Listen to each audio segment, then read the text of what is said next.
Welcome to special analysis. నేను అమ్మ మండవ. ఈరోజు అనాలిసిస్లో భాగంగా మనం తీసుకోబోతున్న టాపిక్ ఏంటంటే పిల్లి సుభాష్ చంద్రబోస్. పిల్లి సుభాష్ చంద్రబోస్ అనడంతోనే మనకు గుర్తొచ్చేది వైఎస్ఆర్సీపీ కాదు, లేకపోతే కాంగ్రెస్ కాదు, లేకుంటే జగను వైఎస్ఆర్ఓ కాదు. పూర్తి స్థాయిలో ఈరోజు పిల్లి సుభాష్ అనే పేరు వినడంతోనే మనకు గుర్తొచ్చేది ఒక లాయల్టీ ఉన్న నేత అని. ఎప్పుడు కూడా ఒక పరుష పదజాలం వాడకుండా చాలా జాగ్రత్తగా రాజకీయాలను చేసిన నేత ఆయన. పదవి ఉన్నా లేకపోయినా అదే స్థాయిలో తన రెప్యుటేషన్ మెయింటైన్ చేస్తూ తనకంటూ ఒక ఇండివిజువల్ ఇమేజ్ క్రియేట్ చేసుకున్న నేత పిల్లి సుభాష్ చంద్రబోస్. తను పూర్తి స్థాయిలో ఒక లైబిలిటీగా, ఒక నమ్మకాన్ని నిలబెట్టుకునేందుకు తన మంత్రి పదవినే జగన్మోహన్ రెడ్డి కోసం త్యాగం చేసిన వ్యక్తి పిల్లి సుభాష్ చంద్రబోస్. అలాంటి పిల్లి సుభాష్ చంద్రబోస్ ఈ రోజున వైఎస్ఆర్సీపీలోని ఒక సఫకేషన్ ఎదుర్కొంటున్నారా అంటే అవుననే చెప్పుకోవాలి.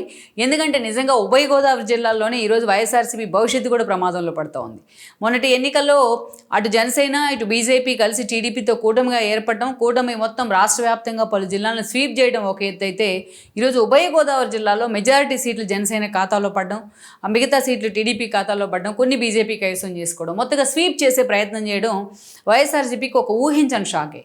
దట్టు వైఎస్ఆర్సీపీకి ఒక హార్డ్ కోర్ కాన్స్టిట్యున్సీగా ఉంది ఆ పార్టీ పెట్టిన తర్వాత రామచంద్రాపురం అనేది.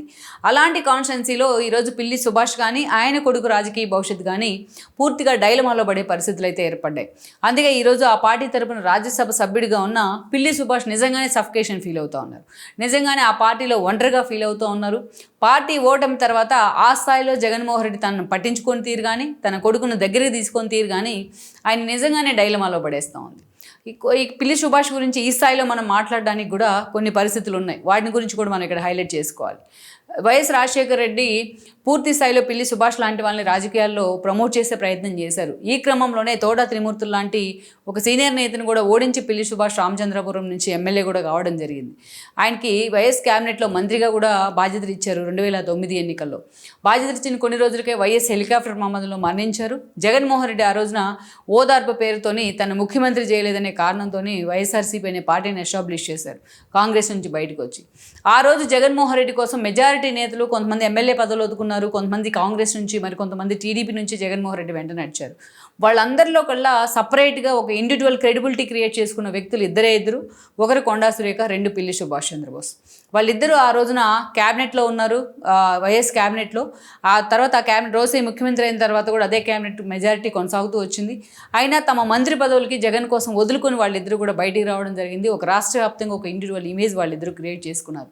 అలా పిల్లి సుభాష్, కొండా సురేఖ తెలంగాణ ప్రాంతమైన ఆమెకు కూడా ఏపీలో కూడా అదే స్థాయిలో రెప్యుటేషన్ వచ్చింది ఆ ఒక్క ఇష్యూతోని. ఇక పిల్లి సుభాష్ కూడా అదే స్థాయిలో జగన్మోహన్ రెడ్డి కోసం మంత్రి పదవి వదులుకొని వచ్చిన వ్యక్తిగా పేరుంది. ఆ కారణంతో జగన్మోహన్ రెడ్డి కూడా ఆయనకు అదే ప్రయారిటీ అయితే ఇస్తూ వచ్చారు చాలా సందర్భాల్లో. బట్ 2014 ఎన్నికల్లో మొదటిసారి ఆ పార్టీ ఏదంటే ఉప ఎన్నికల్లో పిల్లి సుభాష్ ఓడిపోవడం జరిగింది. ఆ రోజున తోట త్రిమూర్తులే గెలిచారు 12 ఉప ఎన్నికల్లో.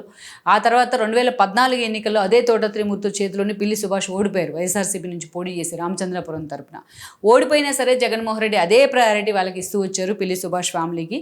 బట్ 2019 ఎన్నికలు వచ్చేటప్పటికి ఆ రోజు చెల్లిపోయిన వేణుగోపాల్, అప్పటికే పిల్లి సుభాష్ అన్షర్డ్గా ఫాలోయర్గా ఆయనకి పేరుంది. తన పూర్తి స్థాయిలో తన కొడుకు అప్పటికి రాజకీయాల్లోకి రాని విధానం కావచ్చు, ఇక మిగతా కారణాలు కావచ్చు, వేణుగోపాల్ వైపే పిల్లి సుభాష్ కూడా మొగ్గు చూపారు. అందుకే జగన్మోహన్ రెడ్డి చెల్లిపోయిన వేణుగోపాల్కు ఆ టికెట్ ఇవ్వడం జరిగింది.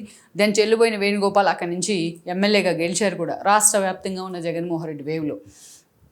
అప్పటికి గెలిచిన తర్వాత జగన్మోహన్ రెడ్డి చూసినట్లయితే పిల్లి సుభాష్కి ఆ రోజున ఎన్నికల్లో పోటీ చేయకపోయినప్పటికీ పిల్లి సుభాష్కి ఎమ్మెల్సీ ఇచ్చి ఆయన మంత్రిని చేశారు. ఇక మంత్రిని చేసిన తర్వాత కొద్ది రోజులకి ఆయన అమరావతిని వ్యతిరేకిస్తూ 3 రాజధానుల నిర్ణయం తీసుకున్నారు. 3 రాజధానుల నిర్ణయం క్రమంలో ఆ రోజు మెజారిటీ ఎమ్మెల్సీ కౌన్సిల్లో సిఆర్డీఏ రద్దు బిల్లుని ఆమోదించుకోవాల్సి ఉంది. బట్ పెద్దల సభలో మాత్రం ఆ బిల్లుకి టీడీపీ అడ్డమడింది. ఎందుకంటే వాళ్ళకి మెజారిటీ ఉంది, షరీఫ్ కౌన్సిల్ చైర్మన్గా ఉన్నారు. ఈ క్రమంలోనే ఆ రోజున ఆ బిల్లుని నలిఫై చేసే ప్రయత్నం అయితే వైసీపీ ఎంత జరిగినా బట్ షరీఫ్ లాంటి వాళ్ళు మాత్రం దానికి అంగీకరించలేదు, దాన్ని అడ్డుకునే ప్రయత్నం చేశారు.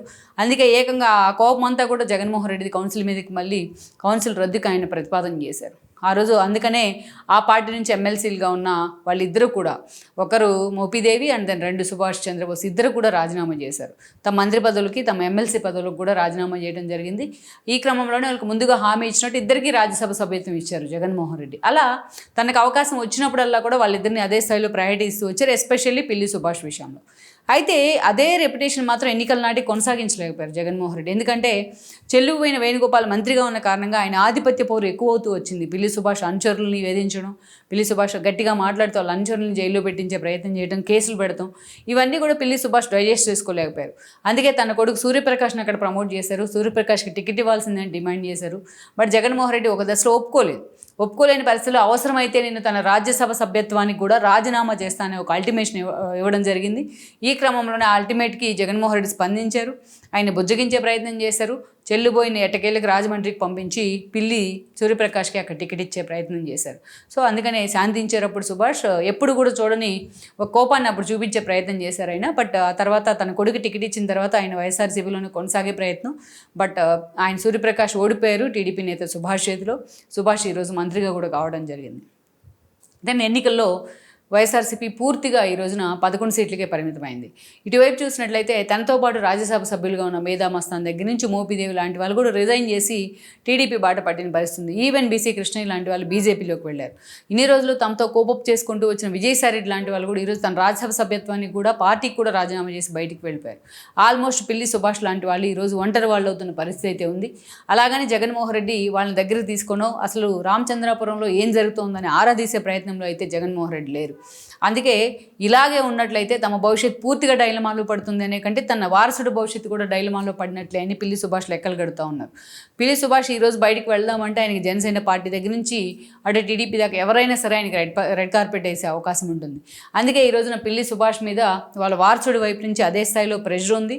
పార్టీ మారదామని ఆలోచన చేస్తున్నారు తండ్రి కొడుకులు ఇద్దరు అన్న చర్చ కూడా జరుగుతూ ఉంది. అయితే దీని పిల్లి సుభాష్ ఎన్నికలకు ముందు నుంచి జరిగిన దాన్ని ఖండిస్తూ వచ్చారు. కానీ ఇప్పుడు పరిణామాలు అయితే వేరు.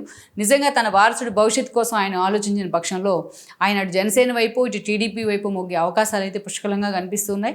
ఈ ప్రచారాన్ని ఖండించే ప్రయత్నం కూడా చేయట్లేదు అటు పిల్లి సుభాష్ కానీ పిల్లి సుభాష్ కానీ సూర్యప్రకాష్ కానీ. సో ఇలాంటి పరిస్థితుల్లో మరి పిల్లి సుభాష్ చంద్రబోస్ ఎంతవరకు వైఎస్ఆర్సీపీలో తన వారసుడితో పాటు కంటిన్యూ అవుతారా, లేకుంటే నిజంగానే వేరే పార్టీలో తమ భవిష్యత్తు వెతుక్కునే ప్రయత్నం చేస్తారా అన్నది మనం చూడాల్సి ఉంది. ఈ వీడియో మీకు నచ్చినట్లయితే please share, like and subscribe R24 Telugu.